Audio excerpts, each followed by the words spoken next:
Welcome to our శామరాజ్ కో. ఈరోజు sir Krishnapuram నుంచి వచ్చారు, చంద్రబాబు గారు. సార్ వాషింగ్ మిషన్ తీసుకున్నారు కదా మన దగ్గర, ఎక్కడైనా చెక్ చేశారా డైరెక్ట్ మన దగ్గరికి వచ్చారా? బయట చూసామండి, అక్కడికి ఇక్కడ 4,000 డిఫరెన్స్ వచ్చింది సార్. 4,000 డిఫరెన్స్ వచ్చింది ఎక్కడికి. ఆన్లైన్లో ఏమైనా చూసారా?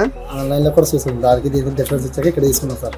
ఓకే సార్, ఆల్రెడీ ఆన్లైన్లో చూశారు, బయట సైట్లో కూడా చూశారు. ఆల్మోస్ట్ 4,000 to 5,000 అనేది డిఫరెన్స్ వచ్చింది సార్కి. ఆ డిఫరెన్స్ అమౌంట్తో పాటు సార్ మన ఇన్స్టాగ్రామ్ ఫాలోవర్ కూడా కవర్ అందరూ ఇచ్చేదే regular. Okay sir, okay sir satisfy అవ్వలేదు అసలు. స్టాండ్ దేనికి కూడా సాటిస్ఫై అవ్వట్లేదు సార్. అదే దాంతోపాటు ప్రీతి 4,000 రూపాయల ప్రీతి రైస్ కుక్కర్ కూడా పూర్తిగా ఉచితంగా ఇవ్వబడింది. Congrats sir. Thank you sir. Okay gas, మీకు కూడా ఎలాంటి ఆఫర్లు కావాలనుకున్నా, గిఫ్ట్లు కావాలనుకున్నా ఒక్కసారి శామరాజ్ విజిట్ చేయండి, రేట్ కంపేర్ చేసుకోండి, ఆ తర్వాత సాటిస్ఫై అయితేనే బై చేయండి. Thank you guys, thank you.